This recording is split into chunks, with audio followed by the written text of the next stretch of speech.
Good afternoon, everybody. My name's Paul O'Byrne, and today we're going to talk about a mindful approach to growth for small business. Give you a little bit about my background.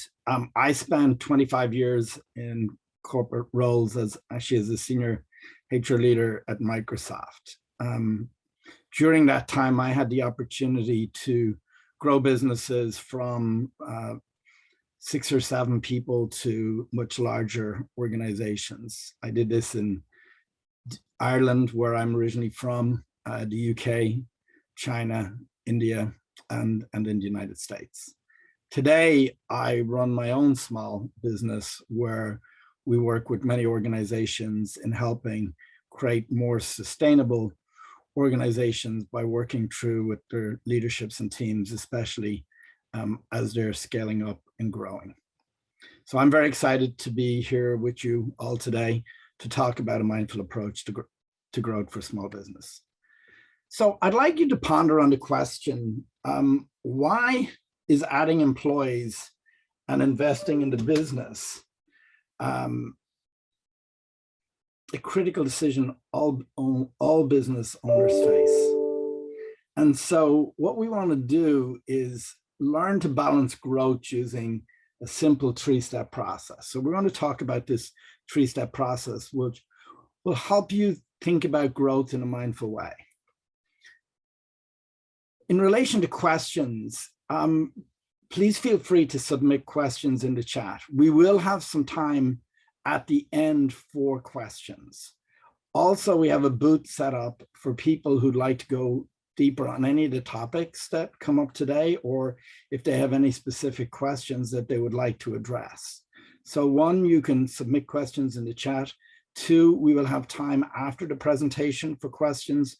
And 3, you can visit me in our virtual booth if you want to go deeper. So I'd like you to ponder, why do 96% of all firms have fewer than 10 employees?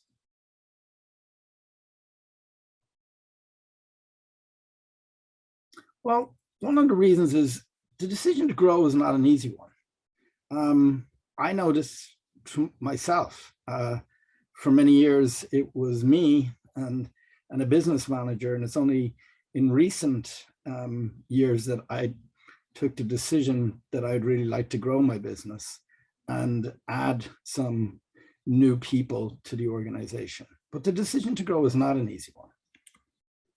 So let's talk about what is mindful. Mindful growth is focusing on the right things at the right time. And this is a model called a grow model. And sometimes when we set goals, we have to look at what is our reality. And then when we look at what our reality is, what are the options we have? And then will is, what are we going to do about it?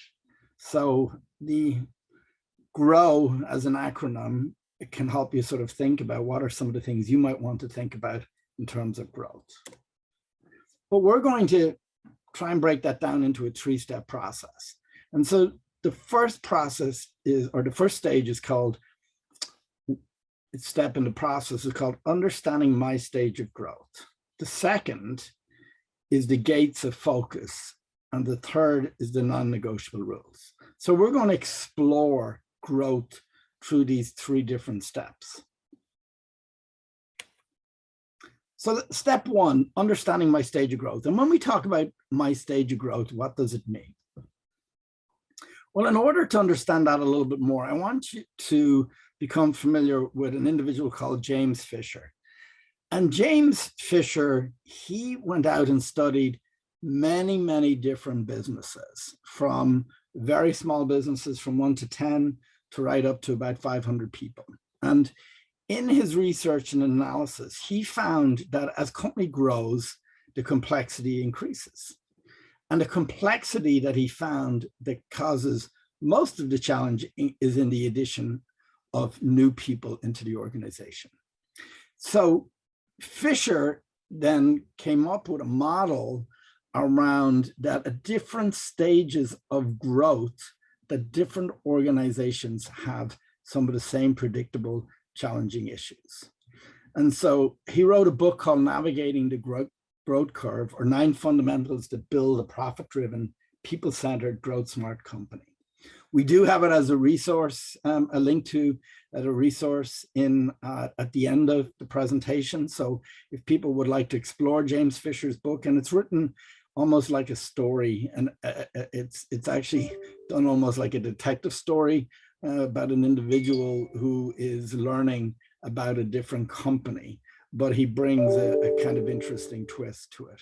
So James Fisher was one of the people who came up with this idea that companies go through stages of growth. And he broke it down into these 7 stages of growth. So in stage 1 is like 1 to 10 employees, while stage 7 is 161 to 500. And in between, he discovered that organizations go through these different stages, and he called them startup, ramp up, delegation, professional, integration, strategic, and visionary. Well, today we're not going to go through all 7 stages of growth. Many of you are in small businesses. And what we would like to do is focus primarily on 4 of these different stages. Before we do that, I want to talk to you about some of the rules that Fisher identified that govern the stages of growth. So the first one is the movement from one stage of growth to another begins as soon as you land in that stage of growth. So what does that actually mean? It means that if I'm at 1 to 10, but then I get to 11, well, then the issues that are in what I call a stage 2 company are now very apparent to me, because I've now moved into this new stage of growth. So as soon as you land in that stage, you are now in that particular stage. The second one is, if, for example, when I was 1 to 10, and I didn't focus on those things that I should have done as a 1 to 10 company, they don't go away. So I may have to still address those if I want to be healthy in the current stage that I'm in, or 2, I may have to ensure that in order to get to stage 3, that I've addressed those things in stage 1 and then in stage 2. And we'll talk a little bit more about what those things are later. Time makes a difference. So the time that we are in these different stages will make a difference in terms of our ability to deal with some of the factors that come up in the different stages. And 4, this was Fisher's way of saying it, if you're not growing, you're dying. And that seems a little bit morose in some ways, but if we're not growing as an organization, what are we doing? Well, we're either staying the same or we're retracting. And so Fisher called that, if we're not growing, you're dying. So today, our focus is going to be on these 4 stages of growth for small business. Stage 1, 1 to 10 employees. That's called startup. So most of us are probably in the startup phase. I'm still in the startup phase. Stage 2 is ramp up. And ramp up is now I get to 11 people and up to 19. So I'm ramping up the organization from the startup. Stage 3 is delegation. So what does delegation mean? Well, as a leader, I now may have to delegate some of the things that I've done. I need to maybe start thinking about bringing in more professional managers. And that's where it gets to stage 4. And we're in what's called stage 4, 35 to 57. So how many of you are in each one of these stages? Well, 94%, I think, of all small businesses are in the stage 1 to 10. And it depends on different states and stuff like that. But it's most of us are in the stage 1. And so to get to stage 2, stage 3, and stage 4, Fisher he identified that there are different things that we need to do at each stage. Now we talk about these things called flood zones, and a flood zone is when you're kind of in between stages. And so you get to a stage, like you get to about 10 employees and things have become a little more complex. In order to grow, so everything looks like, sometimes it's like, feels like drinking from the fire hose. You've got a lot of things coming at you. And so you feel that kind of what's called flood zone. And then we talk a little bit about what's called a wind tunnel. Well, a wind tunnel is sort of when we're going through it. And if we want to get from one stage, so we want to get to stage 2 to stage 3, we may have to change materially some of the things that we did in the first 2 stages to get to stage 3. An example of that is, you know, in our early stages, our processes may not have been very efficient. And as we're trying to ramp up and we're bringing on more employees, we have to start standardizing things, or we have to start putting in more processes which will allow us to scale. So just summarizing that, we have stage 1, 1 to 10, stage 2, 11 to 19 peoples, stage 3, 20 to 34, and stage 4, 35 to 57. So what's the value of understanding my stage of growth? Well, if you understand your stage of growth, since there are characteristics that relate to each stage, it allows you to focus at the right things at the right time. So for example, when we spoke about it earlier, we talked about mindful growth. Well, mindful growth is focusing on the right things at the right time. 2, in these different stages as a leader, we have to adapt. So it also tells us, how do we need to adapt as a leader to the demands of the company? And the third thing is, we can address what we didn't get done, which was one of the rules that Fisher had in the previous stage, and predict what we need to do in the next stage. So what's very exciting about this model is it allows us to have a greater probability of success, because we can predict what are some of the challenges that we may have at the different stages and be proactive about addressing them.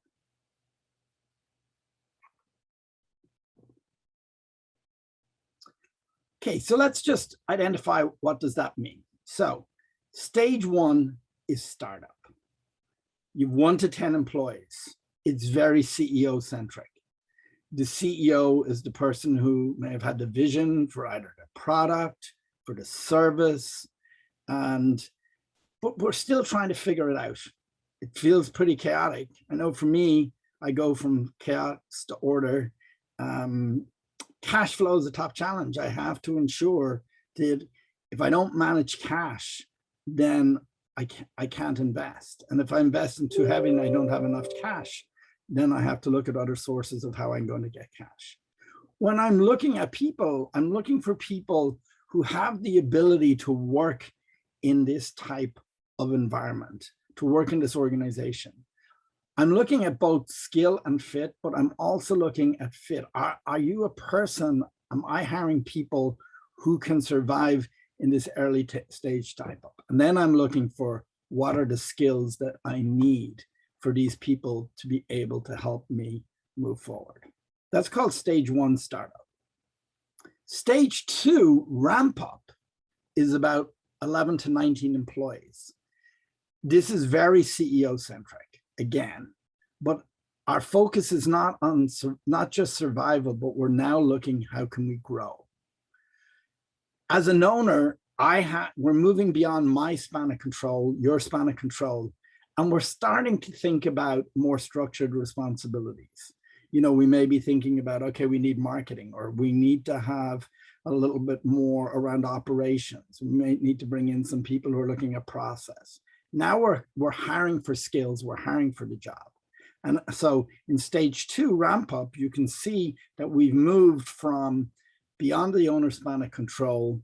We're starting to delineate responsibilities. And then to get to the next stage is stage 3. Now at this stage, I need to bring in more professional managers, probably people who are more experienced, some people who may be a little bit more enterprise centric, who've done it before.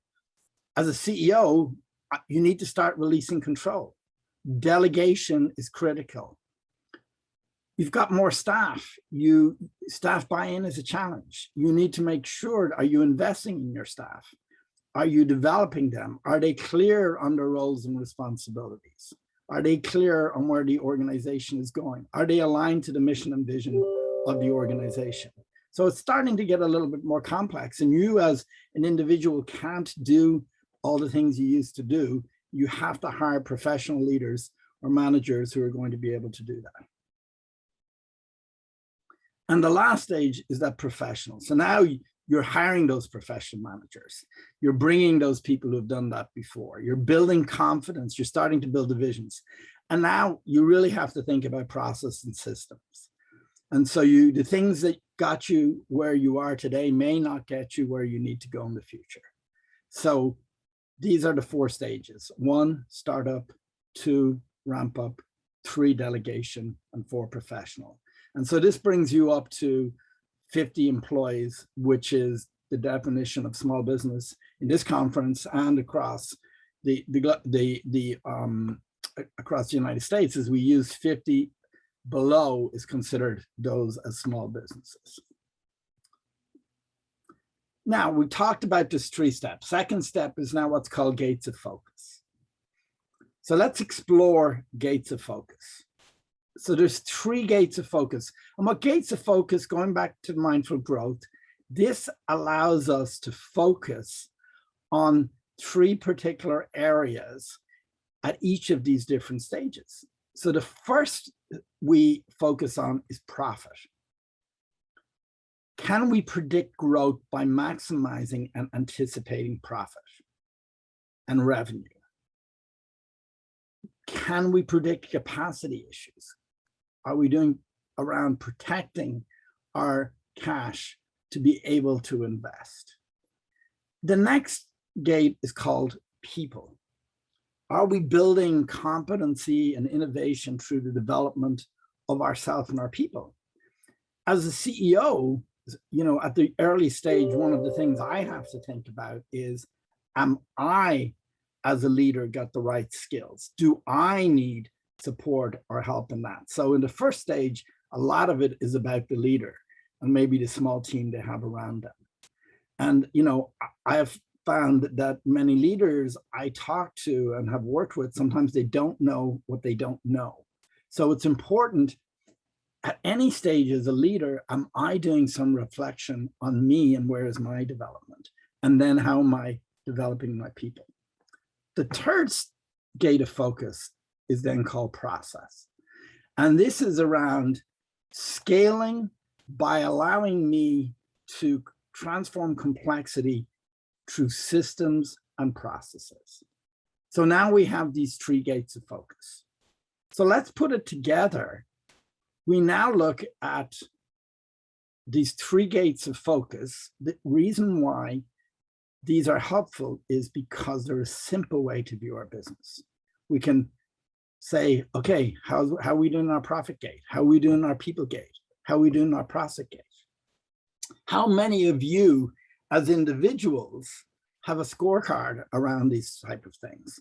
Like know exactly where you are at your profit, know where you are at your people, know where you are at your process. So it's a simple way to view your business. We focus on the right things at the right time. We prioritize which gate to focus based on the stage of growth. So that's what's interesting about this, is if you look at this, the 3 gates of focus and the stages of growth now are coming together. So our prioritization through these different stages of growth shifts. So stage 1, our prioritization is profit, people, and process. Stage 2, profit is still number 1, but process becomes more important. And then third is people.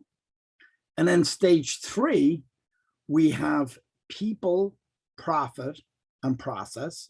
So people now becomes more important. If you remember, we talked about in stage 3, we are now thinking about delegation. Who are we going to delegate? And then stage 4, we're now back to looking at process. We really need to look at scaling the organization. Profit is really important, and people. But if we don't put the right processes in place, we may not get to stage 5. I want to give you a story, a little bit about my own experience of how I was using people, process, and profits. And this was early on in my business. It was me, just me. And in my business, a lot of the work that I do is I work with leaders, teams and organizations where I'm helping them be more effective.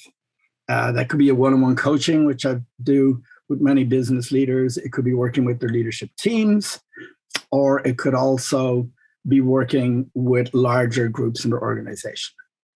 Well, it was 2017, I think, and I remember waking up one morning feeling very, very frustrated.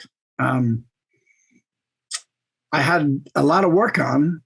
Things were pretty busy. I was doing a lot of different projects. I was working with a number of different organizations. And so one of the things that, we all have to do is, if we're selling products or services, we have to ensure that we're tracking the products and services that we're delivering to our clients. We're billing them appropriately. And one of the things that I really did not like was my whole sort of process of billing. I used to have a spreadsheet, and I would track my hours. I would put them in by particular clients. I'd have all the clients up the top. I'd have the hours that I was doing. I'd have the rates that I was charging them at. And then it would come to invoice them. And so then I would have to take the stuff out of the spreadsheet. I would have to put it into a Word document. I'd have to try and get some nice invoicing template, put my name of my company and my logo, and then send it out to my clients in order to get paid. And I was just, one, really frustrated at this process. Two, I wasn't doing it very well. And three, I was probably not billing them appropriately because I wasn't tracking things, because I was so busy delivering services that I really didn't have time to do some of this. So I remember thinking, this is crazy. And so I said, I need somebody who has these skills. I need somebody who can come in and organize these things for me, do it in a much more efficient way. And so I decided that I would go out and I would hire somebody who had experience in both bookkeeping and who had very good attention to detail skills, who had very good admin skills. So I went out and I recruited somebody with that in mind. And they were the specific areas and skills that I was looking for. And I found somebody that loved attention to detail, had all the experience of bookkeeping, who knew how to run a small business from this point of view. And they came in, and within the first day, they kind of completely restructured things. We were set up on QuickBooks. We were able to put in standard pricing codes. We were able to put in all of our clients and all our customers. We were able to use all the templates.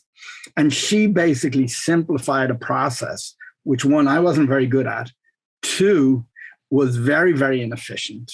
And she did this within a couple of days. And so just by going out and hiring the right person, I was able to focus on what I do best, which was either delivering to clients or working with clients. And in the next year after hiring that individual, my profitability went up, my revenue went up probably by about 50%. Now, if I had probably done this a year earlier, I probably would have even had greater revenue. I call this sort of penny rich and pound foolish. I was doing this job that, one, I wasn't qualified for. Two, I could get somebody who could do this a lot more efficiently than I could.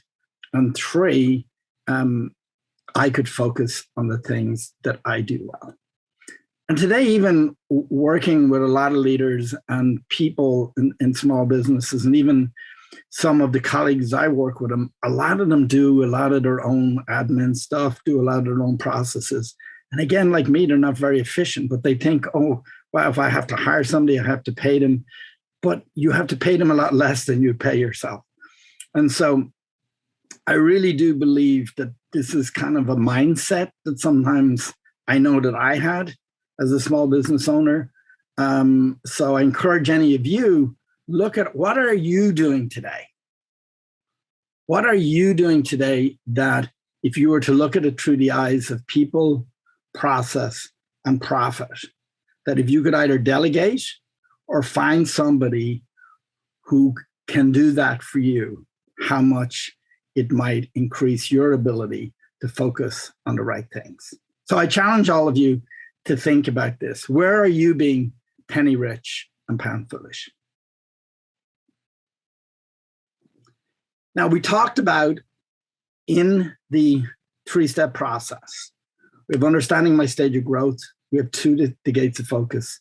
And now we're into the 3rd, non-negotiable rules. So what do we mean by non-negotiable rules? Well, in each stage, and in Fisher's work and in the research he did, he found out that there were 5 non-negotiable rules for each stage of growth. And so they relate to each of the 5 primary challenges at each of those stages. He also found that if you focus on these 5 things, 1, you increase the likelihood of survival and financial success. So for each stage, he identified what are those 5 non-negotiable rules. So let's explore those in a little bit more detail. So what is the value of having this? 1, can help figure out what you don't know. 2, it focuses your efforts on the mission critical aspects of your stage of growth. It prepares you for what's coming in the future.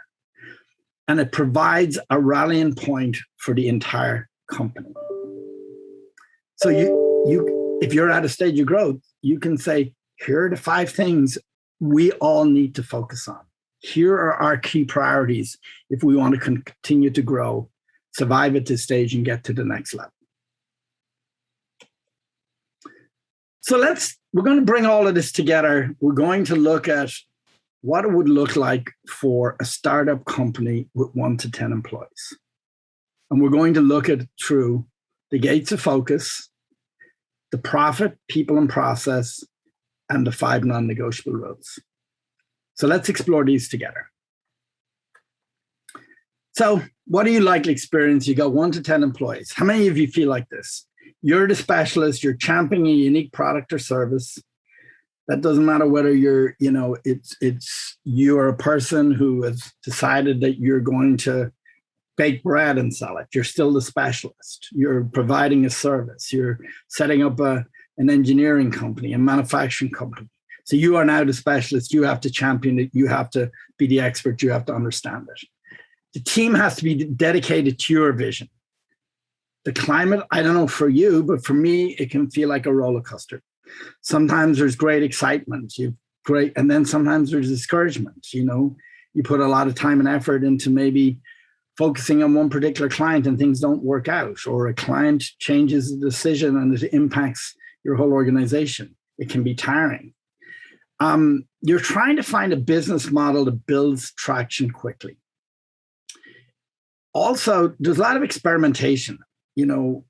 What's working, what's not working, what is the right product? How do I need to modify this? How do I need to market? Things are chaotic. You're learning kind of what works. You're staying focused can be difficult sometimes. Systems are difficult to establish because sometimes you haven't got everything, you're still experimenting. Cash is tight. There's never seems to be enough, especially if you want to invest and grow. And it feels like it's all about survival. So this is kind of your scenario of your typical startup. How many of you are experiencing this today? So on the profit gate, we have to bring in cash. We have to maintain cash flow. We have to maintain momentum and secure growth capital before we need it. We have to be thinking about that. And where's our focus going to be? Our focus is on sales. If we don't focus on sales, we don't have the money to grow. So as a CEO or as a leader, we're spending most of our time with clients and we're focusing on sales. As a leader, it's all about me. I have to be the visionary.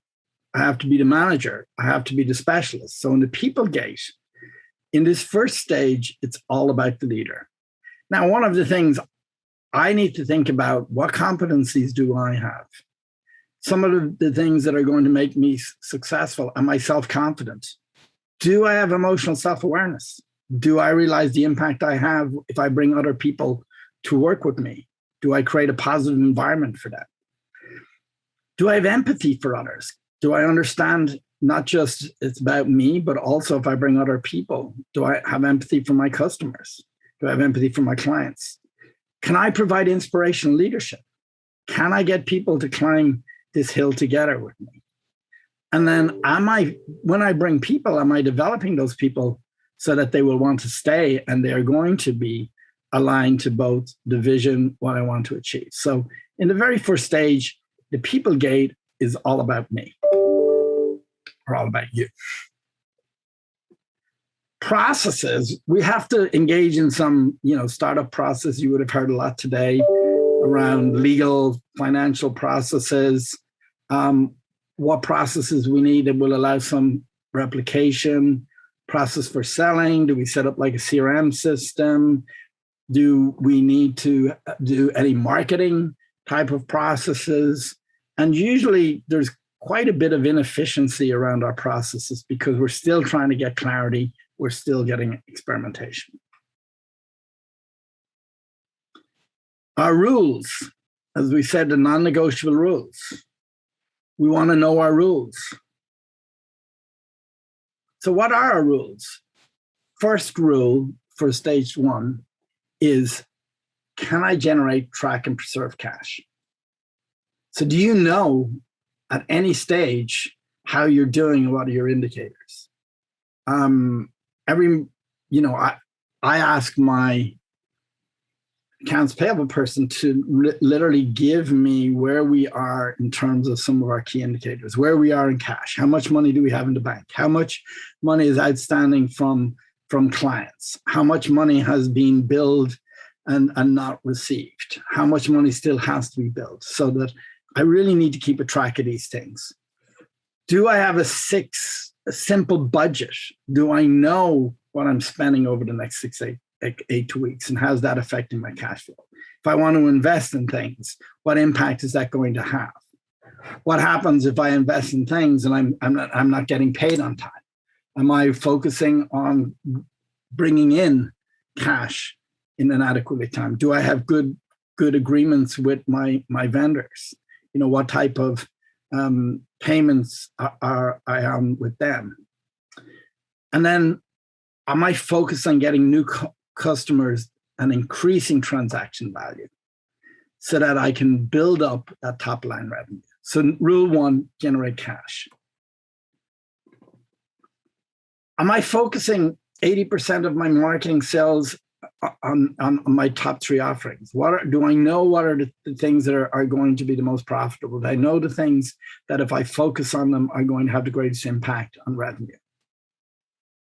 Am I tracking my production output? Do I know what my cost of goods? Do I know how much it costs to deliver? Do I understand the gross margins on my products, on the service offering sold? So the second one is really understanding what are your margins? What are the costs underneath your products? And are you tracking these particular things? Stage 3 is now, I need to go and find some people. Do I have a clear profile of the criteria that would make a good company fit? Have I really thought about, well, what type of person is going to work best in this environment? What type of person is going to be motivated by the type of environment we have? Do I have clear roles and responsibilities for a position? If I'm going to hire, so we have this process that when we're helping organizations make better hiring, we ask the question, if the job could talk, what would it ask for? And sometimes we find in many organizations that people are hiring based on a notion of the job, or they're hiring based on the notion of a person that they think might be successful. And it's critical that after we hire for fit, we're hiring for the job. Do you even have a standard interview process for screening jobs? Do you know how to evaluate candidates for those particular things? So these are skills that even in the first stage, as a leader, I need to be aware of, and I need to be doing a good job. 4, can I embrace chaos?